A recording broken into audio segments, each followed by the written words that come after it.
Hey, everybody, it is Trags, and this week on the wild card edition of Red Sox Beat, I welcome Alex Barth from 98.5, the Sports Hub, covering all things Boston for 98.5. You can follow him on Twitter at Real Alex Barth, all one word. Again, that's RealAlexBarth. I do that because you can never assume that nobody or somebody knows how to spell your name or what the True. exact Twitter handle is, Alex. You know that by now. Well, I still remember the first time we did a show together. The first few times I was saying Mike Petraglia, and like you waited until the fourth show to tell me fourth or fifth show to tell me how to pronounce your name to the point where I thought you were kidding. You're not alone. And yeah, well, I felt bad because I was pronouncing your name wrong, and now I know I don't need to feel bad because you just like screwing with people. But like that was my real introduction to Trags. That was my first real introduction, I think, to Trags. Sometimes when I'm correcting people on my last name, and obviously I get it a lot, I pick the right occasion. Sometimes it's just not when they're introducing you or talking to you in a radio hit. You're not going to correct them on the air. You tell them later. Right. If you forget to do it, it goes on. And that's what happened probably with you. But anyway, we got baseball to talk about. A classic, epic rivalry, the best rivalry in baseball, renewed on Tuesday night, 8 o'clock, first pitch at Fenway Park. The Boston Red Sox, the New York Yankees, both of those teams finishing 92 and 70 on the 2021 full 162 game season. And by virtue of the Red Sox beating the Yankees 10-9 in the regular season series, turned out it mattered because the Red Sox will get home field advantage. I guess we'll start, Alex, with you. Can I throw out a stat to start real quick? Yes, please do. This is the first. Do you know the last time the Red Sox and Yankees met in a winner-go-home game? Well, Game 7 of the 03. Game 7. No, 04. No, 04. 04. 04, yep. So I just thought that was fun. I just want to throw that out there. I saw that yesterday. It made me smile. So. Yeah, so it's happened actually, if I'm recalling correctly, 3 times. Happened in 04, 03, and it happened in, obviously, 78. And obviously a one-game playoff. This feels a lot like what transpired in 1978. You're going to get a lot of Bucky Dent recollections over the next 24 hours, I think, and deservedly so. That game also took place at Fenway Park, but the dynamic of the sport and TV has completely changed everything. Back in the day in 1978, yes, the game was on national TV, but it was in the late afternoon, so not all eyeballs were on that particular game that day. Yeah, I mean, I don't, have a ton of memories to share about that game. No, you don't. You weren't alive, were you? Right. I just know growing up, I always heard Bucky F and Dent. That's my entire experience with that game. So we'll see who that. And with these games, and we talked about this, I think it was the last time that I was on. There's always somebody. And there's somebody who's not, Raffy Devers, Xander Bogaerts, Aaron Judge, Giancarlo Stanton. They're going to do what they do. But there's going to be some guy from like the bottom of the roster that is going to etch his name in history, for good or bad, in this game.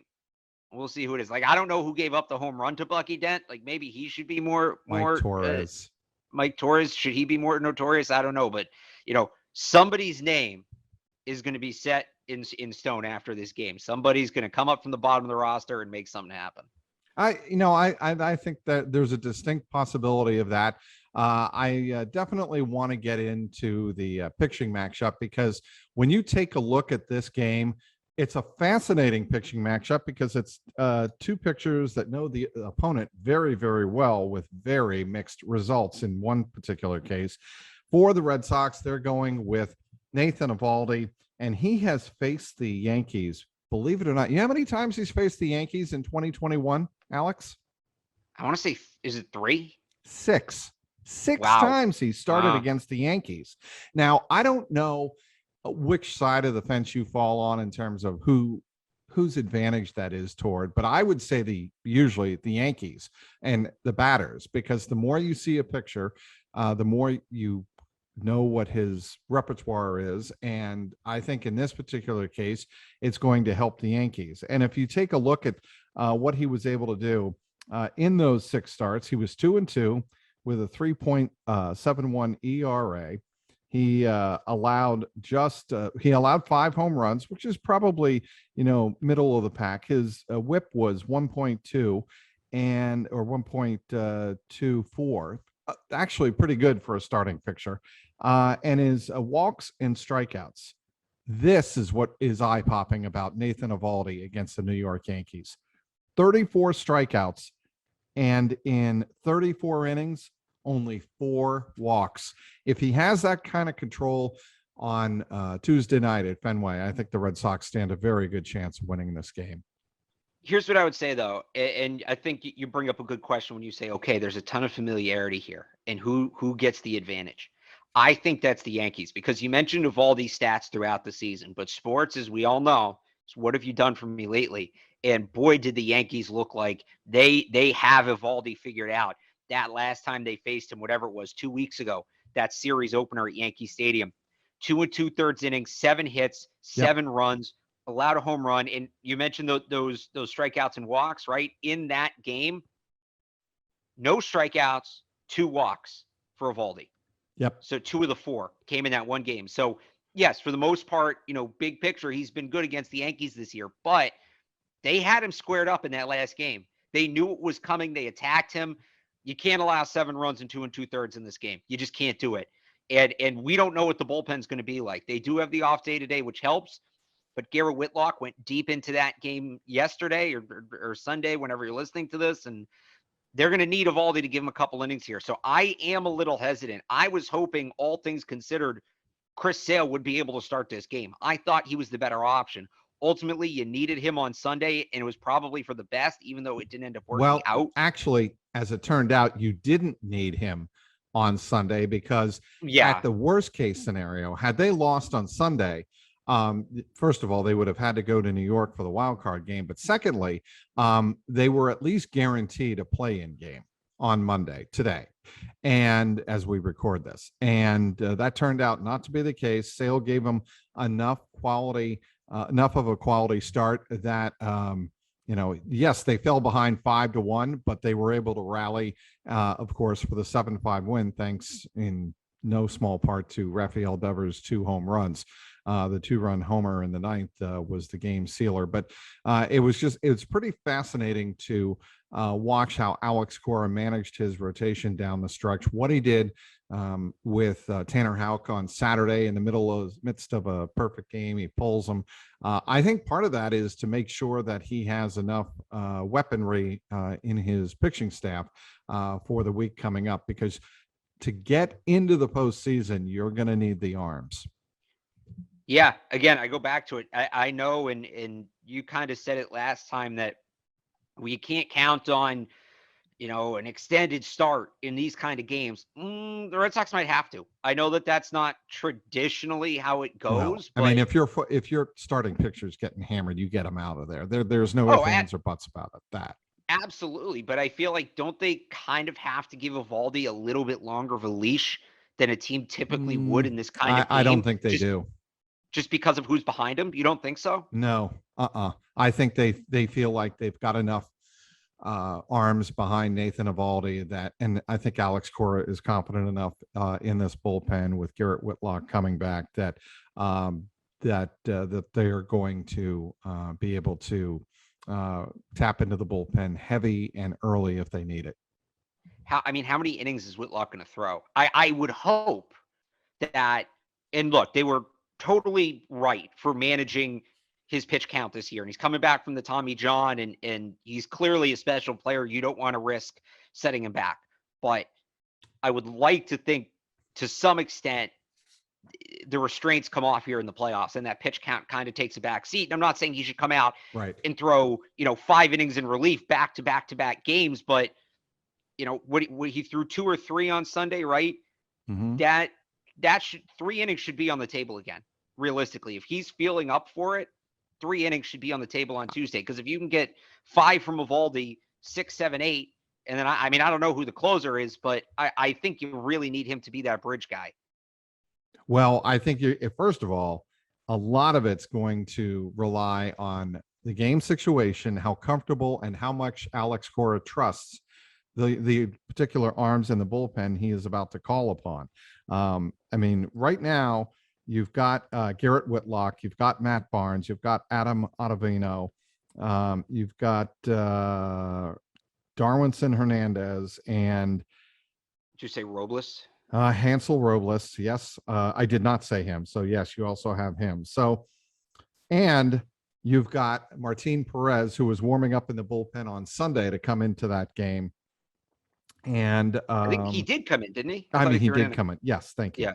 Yeah. And Nick Pivetta even pitched in relief. So, and he pitched the 9th inning. So there are a lot of options that I think Alex Cora has in the arsenal. It'll just be very, very interesting to see how he uses them in a 1-game playoff. Yeah, again, it's just, Whitlock's their best pitcher. I think we both agree on that. But yes, you can't, unless you throw him, 8-9 or 7-8-9, he's not really your closer. And that's where I get scared is, Matt Barnes has not had a strong second half. Ottavino at times is effective, but he's been too inconsistent for me.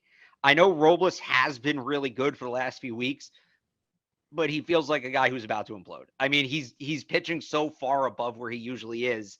You got to go. You got to go with the I'm hot waiting arms, for it. Alex. I think you do ultimately have to go with the hot hand, and you have to go with Robles. But I want to minimize that group.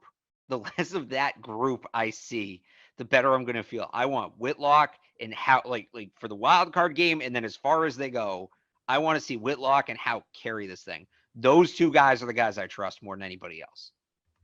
Last 19, I'm going to leave you with this for now. In the last 19 games, beginning September 8th, the Red Sox have posted a 3.31 ERA. In that time, they rank 2nd in the American League and 7th in the major leagues in ERA. Sox starters, a 3.74 ERA, very respectable. The relievers, Alex, 2.79 ERA. I guess the long and the short of it right there is just to say that the bullpen has been getting it done and they've been getting solid starting pitching. Maybe that's not where we should be concerned. Where we should probably be more concerned is the lineup going to show up? Are we going to get more than Raffy Devers in the 1-game playoff? Because when you're the New York Yankees, who's the one guy right now you're not going to let beat you? Raffy Devers, right? Right. Are we on the same page there? Yeah. No, there's no way they let him beat he's their best player. Yeah. I mean, he's the guy that I fear the most. And that's why when I saw that split finger changeup from, I forget who it was, the Washington reliever, I'm like, he's going to obliterate this pitch. Next pitch, boom, he hits it 420 feet to center field for the go ahead, what proved to be the playoff clinching home run for Raffy Devers. So I don't think the Yankees are going to let Raffy Devers beat him. The X factors, and we've talked about him in the last couple of weeks, Hunter Renfroe. He is somebody who I think could come up big for the Red Sox. You talk about, he's not exactly a bottom of the roster guy, but I don't know that he's exactly a household name either. But you talk about that guy who's going to step up and be the hero. And it's been time and time again. Was it the game? I want to say Friday night that he had the big hit that kind of broke things open. Yeah, he had that home run. He went back to back with Dalbec. Like Devers is their best player. Don't get me wrong, but I think Dalbec has been their spark plug. He's kind of been the guy when things are slow that it's gotten things going. He had heading into this final series an 8-game hit streak. He went over in the final 2 games, but yeah, I think he's a guy, especially with Frags. And I haven't seen if there's an update on this. I don't know if I missed it. JD Martinez, we don't know if he's going to play or not. So it becomes even more impactful because you hope, as much as Martinez struggled down the stretch, that he could kind of revert to the guy he was and give you something, because without him, it makes it that much easier to pitch around Raffy Devers. So somebody's got to step up here and protect Devers. And you think Renfroe's probably the best candidate for that. Maybe Schwarber. We'll see what they end up doing with the lineup. But yeah, Renfroe becomes that much more important a player now if JD Martinez can't play, because it's not even like he hurt himself playing the field. He tripped over second base running out there, which is just the perfect thing to happen to the Red Sox this thing to have happen. Absolutely. It really is. Can Alex get back to JD Martinez? whether or not he can play, whether he may be available off the bench as an emergency pinch hitter, should the situation dictate, especially in a home game at Fenway Park, that remains to be seen. One other guy that I want to talk about, who I think midway through the season, Red Sox fans were finally added him to the big three and considered him part of one of the four most important offensive players on the Red Sox, is Alex Verdugo. He came through in the clutch again on Sunday, the 2-run double to tie the game at 5 apiece in the 7th inning. Clutch. I mean, really clutch. And to be as reliable as Alex Verdugo has been to Alex Cora and the Red Sox really says something late in the season.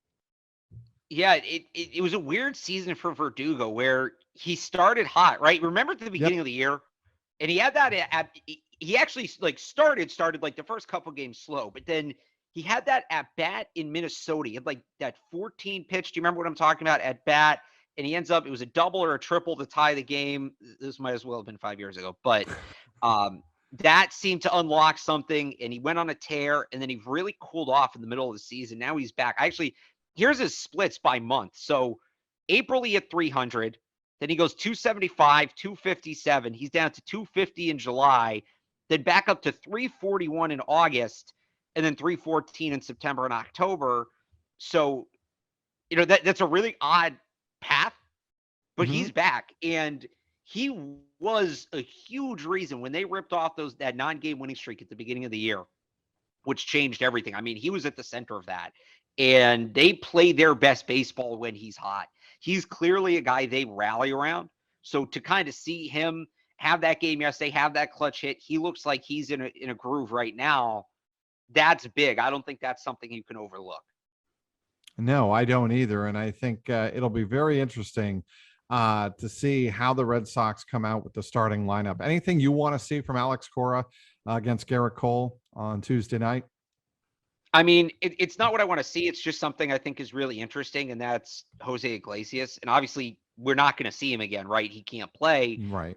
I just think he ended up being such a good pickup. And you almost go back to the deadline. It's like, why did they just trade for this guy instead? They could have him right now. But second base, we forget what a problem second base was before they brought Iglesias in, and he kind of settled things down. Well, now he's off the table, and that problem kind of comes back up. And whether it's Christian Arroyo, whether you're playing Kike Hernandez there, which is tougher to do with JD Martinez potentially out because you're short an outfielder. There was some talk of playing Bobby Dalbec over there. I wouldn't touch that. No, I wouldn't go near that with the no way. I wouldn't touch that with it. No way. I agree. They don't seem to care about defense. I think if they're willing to play Kyle Schwarber at first base, they'll play Dalbec at second. What about putting? Oh, go ahead. Well, I wonder if we're going to say the same thing, like talking to people in baseball. Because I texted somebody, I said, is this really a thing? And they texted me and said, well, they would rather anyway, it almost makes more sense to play Devers at second and put Dalbec at third. So I don't know what they're going to do there. I actually kind of agree with that because I like Devers' range. The biggest issue is with his fielding is his arm. He's erratic. But at second base, he's not throwing as far, so that's maybe okay. And again, he's got great range, at least. That's something. You know what? I think in a one-game situation, I don't think that's a great idea. I wouldn't touch either one, but they've gotten weird at times. They probably shouldn't get weird this year, so that's why I'm not rolling anything out. It should be Christian Arroyo, realistically, especially with Cole on the mound. It should be Christian Arroyo. We'll see if that's what they end up doing, but I'm not ruling out them getting weird. I'm very interested to see how they handle it. I agree. I think it'll be Christian Arroyo at second. Could be Kyle Schwarber in left field. Yeah, I think that's a possibility. I would probably go, trying to do this off the top of my head here. Yeah, you go Schwarber in left, Verdugo in center, Renfroe in right. Mm-hmm. Who am I leaving off here? No, but you could actually no. Because you could put Hernandez in center, Arroyo at second. I think they'd rather have Verdugo in center. Look, you're facing Gerrit Cole, and you want as many lefty bats. I mean, he doesn't have reverse splits, right? I'm just saying, who are you DHing? That depends on whether or not JD Martinez can go, right? I mean, that's really and how bad his ankle is. And well, I'm saying if JD can't go, You put Hernandez in center, and then Verdugo in left, Kyle Renfroe in Schwarber is right, your DH. and then Schwarber's your DH. Yeah. Right. So I don't think he's going to play. I have this gut feeling that I don't think JD Martinez is going to play because that's what their luck has been all year. I'm not basing that off anything. I haven't heard anything, but I don't know. Maybe I'm a pessimist, Trax. Maybe look at me not being a homer. Yeah. You know what? I'm split on that, and I haven't done the numbers breakdown. I do have one number breakdown here. Alex Verdugo against the New York Yankees this year. Not great. In 18 games, 71 plate appearances, 68 at bats. He has 15 hits, 4 doubles, 1 home run. He's hitting 221. He's slashing 221, 254, 324. His OPS against the Yankees this year, 577. That ain't great. But again, it's a 1-game playoff. You never know what a guy like Verdugo can do in a situation like this. He's been clutch for the Red Sox late, and I think he can get it done again. So do you want some interesting splits here on Cole? I just pulled these up. Yes, please. We're here to provide interesting, unique insight on this Red Sox Beat podcast, Alex. Let's do it. Okay. So against righties, righties against Cole are hitting 229 this year. Lefties are hitting 216, but in just about 100 less at bats. It's if I don't want to do the math real quick in my head because I can't, but I think it's about 92, 409 to 317. In 100 less at bats, lefties have just 5 less doubles and actually have 2 more home runs. So while the batting average is about 10, is 13 points below. The batting average is 13 points below for lefties against Cole. They're actually slugging almost 40 points higher. That makes sense against Cole. Right. Granted, some of that might just be Yankee Stadium, but true. And I haven't broken down all the splits for Fenway. I just wanted to, and we'll get to it in just a moment. But Gerrit Cole has some very interesting numbers at Fenway Park. He's been better on the road this year than at home, actually. We'll get. You want his Fenway Park numbers? Talk for 10 seconds. I'll get his Fenway Park numbers. I will tease that after we talk about the Legends brand, Alex. We need to service the great people at Legends brand. Today's show is powered by the Legends brand, an athlete-owned apparel brand that is popping up seemingly everywhere these days, including many pro locker rooms and on some of today's top athletes. Legends is owned in part by athletes like Steve Nash, Matt Barnes, Baker Mayfield, and even NFL legend and local hero Willie McGinnis. Also, former Celtic Marcus Morris Sr., among many others. Legends makes high-performance apparel with a style and comfort you'll want to wear all day. Visit legends.com today and see why athletes everywhere are swapping out their big box brands for Legends apparel. Use the code SOX20, that's SOX20, and save 20% on your first order. Again, that's legends.com, promo code SOX20. The offer ends October 10th. Back with Alex Barth of 98.5, the Sports Hub. Here are the numbers on Gerrit Cole at Fenway Park this year. 1-2, 6.19 ERA. He has allowed 5 home runs at Fenway this year, and he has a 1.63 whip.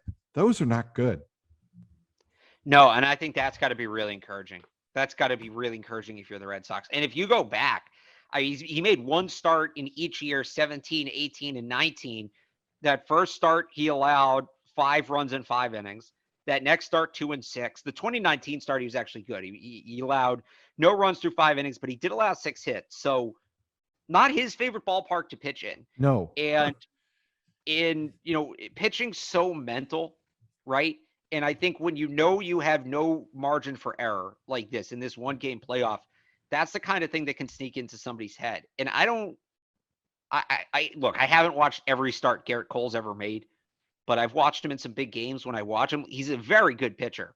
But he does one of the best. He does seem like a guy that if things start going wrong, it could snowball for him mentally. He doesn't seem like the most mentally tough. He doesn't have that killer instinct that you sometimes see from aces. So if Fenway's in his head and the Red Sox get to him early, they could potentially make it a long day for him or a short day, depending on how you look at it. Yeah, I mean, I just think it's pretty fascinating that Aaron Boone decided to go with Gerrit Cole. But I mean, again, in all fairness to these managers, they had to make some decision based on the next couple of days without knowing how Sunday was going to unfold, right? I mean, they had to have their best picture ready in a one-game playoff. And whether or not he's done well at Fenway Park, you ask Aaron Boone, that's probably immaterial at this point. We just expect our best players to rise to the top, and that's what they're going to expect out of Gerrit Cole. And I think when you look at the Yankees pitching staff too, I mean, yeah, he hasn't been great at Fenway Park, but who else are you going to trust, right? Most of their guys have an ERA around 4.5. Who are you going to go to in that game, even with the splits at Fenway Park, do you feel better about? I still think he's their best option, all things considered. Like, I don't mean to come out and say, oh, they're idiots for pitching him, but it is something you have to consider. If you're the Yankees and you're up by 1 run, you're going to tell me you're going to trust Aroldis Chapman, right? I mean, they have no other choice. That is their closer. I understand that.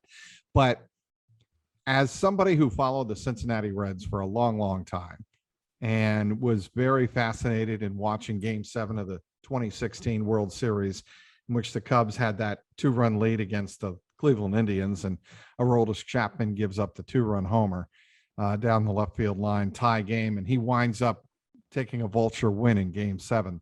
I have a feeling this game's going to come down to Aroldis Chapman one way or another. And if I'm a Yankee fan, I'm pretty nervous about that. Yeah, I was going to say, let this come down to Chapman. For me as a Red Sox fan, I'm all in that on that. I remember, what was the game? One of the games over the weekend, it was Friday, and they were down 1. But it was, it was a game they needed. And it was almost a situation where you throw your closer there, and they got Chapman up, and then they sat him down. Like, they had him up. He was warming up, and they didn't put him in the game. And I don't think they trust him. I don't know how they can trust him. Look, when he's on, he's on. I actually think when he has his stuff, he might be the best closer in baseball. He's filthy, but it's just consistency is such a big part of that job, and he doesn't have it. I'll tell you this, who I really like, and I'm probably going to butcher this name, Jonathan, what is it? Loizaga? You know who I'm talking about? I do. Give me a second. My Yankee fan friends call him lasagna, but Loizaga. Loizaga. Yes. I was watching him. So he came into that game when they sat Chapman down, and he's throwing like 105 with junk. That guy should be the closer. That's who I'm afraid of. That's control. If he comes in the game.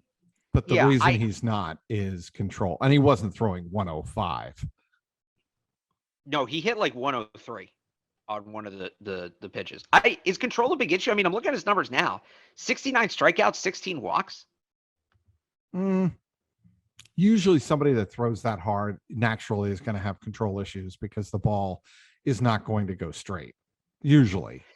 Yeah, I mean, Chapman doesn't really have control either. Well, now Chapman's actually been better this year with his control. He's taken some off the fastball. He's not throwing like 101 every single pitch like he used to, and he's throwing his slider more. And I have always believed, and there were scouts who believe that he should have been a starting pitcher. I don't we can go that far, but his slider, if he gets it over the plate, it's almost unhittable because then it dips right out of the strike zone. So he's somebody to keep an eye on with how he attacks the batters.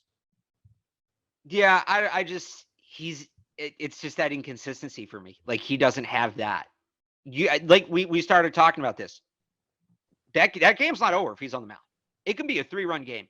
Game's not over if he's on the mound. I don't know that I feel that way about other closers in the league. Like, some of these better closers, you get them on the mound, game's over. If Chapman's in the game, the Red Sox have a chance. If the Red Sox are fortunate enough to play well enough to win this game on Tuesday night, they have the Tampa Bay Rays. Do you think the Red Sox have enough knowledge and can put it all together to beat Tampa 4 times in 7 games? Wouldn't it be? It would be 3 and 5, right? I'm sorry, 3 and 5. Yes. Yeah. Well, even better. Then. Well, that actually, and honestly, that makes a difference because they're so top heavy in the rotation. The Red Sox are with Eovaldi, who I guess probably won't pitch, but Sale and those games matter more. Yeah, I think so. It's a divisional opponent. The Red Sox handled them pretty well at the beginning of the season. I know they struggled here down the stretch, but this is a team that I said at the beginning of the year, I was on with Matt McCarthy on the Hardcore Baseball podcast on 98.5, and you just got that vibe. This is a snowball team. Whatever's happening with them, it's going to happen to the extreme. They're either going to get super high or super low. Well, and that it's going to be these proved to be exactly swings. right. And I think if they beat the Yankees, now that good mojo, that good juju, that good momentum, that's snowballing.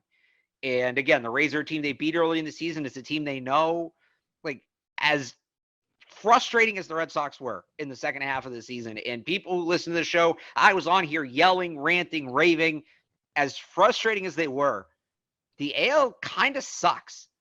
I don't know that any of these teams are a breakaway candidate. Like, I know the Rays looked good, but they outplayed their roster much like the Red Sox did, especially after they lost, what's his name? Their best starting pitcher, Glasnow. So, I don't think they're this dominant force. I really like the White Sox, but that's a young team in the postseason for the first time. They're rough around the edges. They were there last year. Were they there? Okay, but they're still young. They're still new. They are. Houston, they are what they are. They're kind of on the back end of their run. They're certainly beatable. And then the Red Sox, the Red Sox are a team that when they get hot, they're as good as anybody. And the Yankees are a team that is, pretty much wire to wire played under what they're supposed to be. They're an underachieving team. It's a wide open race to me. It really is. And then, when you get to the NL, I think the Giants and the Dodgers, those two teams are their own beasts. And I wouldn't put them in that category. But if you get to that point, you get to that World Series, anything can happen in the World Series. So I like the Red Sox chances as much as anybody in the field. I really do, if they win this game, because they'll have that momentum behind them. They have the playoff experience. This is still, in some sense, you kind of have that same core you did in 2018 in Martinez, in Bogarts, in Sale, in Barnes, who maybe wasn't part of that core, but he was there. Christian Vasquez, right? So, and Cora, obviously Alex Cora. So yeah, if they win this game, I think they have a good chance to beat the Rays. I really do. And I would give them a good shot against either Houston or Chicago too. So setting up the postseason picture for Major League Baseball, the Red Sox and Yankees kick it all off on Tuesday night in the American League wild card game at Fenway Park, 8:00. Wednesday night, 8:00 on TNT. It is the LA Dodgers and St. Louis Cardinals in the wild card playoff. And the winner of that series will face the San Francisco Giants. If it's the Dodgers and Giants for a best of 5 series, baseball is living a charmed life. Go. Braves and the Brewers. Braves, the 3 seed against the Brewers, number 2 seed. I like the Brewers to get to the World Series, actually. And then those two teams, those two brackets would meet off in the National League Championship Series. The series that I think is going to get overlooked is one you just alluded to, the White Sox and the Astros. Astros finishing as the 2 seed in the American League, the White Sox, the 3 seed. And so it'll be interesting to see who advances from that and goes to the American League Championship Series. But all eyes will be on Fenway Park on Tuesday night as the Red Sox and Yankees square off. The game is on ESPN nationally, and it's pretty much a made for ESPN game, don't you think? Yeah. So wait, before we wrap this up, can I ask you a question? Yeah. I have this argument every year with my friends. Sure. Did the Red Sox, if the Red Sox lose, did they make the playoffs? Does making the wild card game count as making the playoffs? Okay. Technically, yes. In my mind, no. Thank you. Yes, there you go. Like, if the Mariners had made it and lost, that playoff drought continues. Like, it's like the play-in. Technically, in the NBA. no, it doesn't. And because I had this debate with fans of the Reds about really 2013 when they got just boat raced by the Pirates in that one game playoff. Johnny Cueto fell off the mound, all of that garbage. That was a great game. But, that is included as part of Cincinnati's postseason record. And I just think it's silly that a one-game playoff like that. I think it's a one-game playoff is what it is. Exactly. It's not the postseason. A postseason series. But exactly, I would agree. I think you're spot on. And well, I try to be, Alex. Hey, I just want to confirm here that because I don't want to give people the wrong information. The game on the National League game, the wild card game between the Dodgers and Cardinals, that is, I either said TNT or TBS. Is it TBS? I think it's normally TBS. Oh, I can look here. I got it. I think I do. Well, let's see. This is thrilling podcast talk. This is great. This is awesome. Hello. What are we doing here? It's normally TBS because it's normally Orsillo. Yeah, so it's TBS, right? I think so, yeah. Not TNT. Here's the schedule. No, TNT's NBA. Yeah, correct. Yeah, TBS. Yep. There we go. TBS, Dodgers and Cardinals, for all those Dodgers and Cardinals fans tuning into this podcast, the Red Sox Beat podcast. There you are. So that's 8:00 on Wednesday night out at Dodger Stadium. But we will have a complete recap coming up of the Red Sox and Yankees one-game wild card playoff. As Alex said at the top of this podcast, it will be the fourth time ever these two teams have played a winner-take-all. They played a Game 7 in the 04 ALCS, a Game 7, of course, the legendary one in 03, and the one-game playoff, which was not a part of the postseason. That was a part of the regular season in 1978.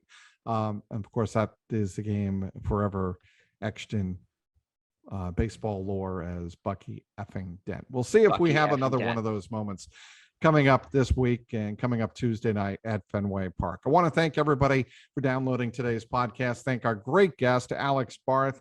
He is one of the great young reporters covering Boston sports for 98.5, the Sports Hub. Please do follow him on Twitter. He is an epic follow at Real Alex Barth. I'm Mike Petraglia, and for Alex Barth, this has been the Red Sox Beat podcast powered by CLNS Media.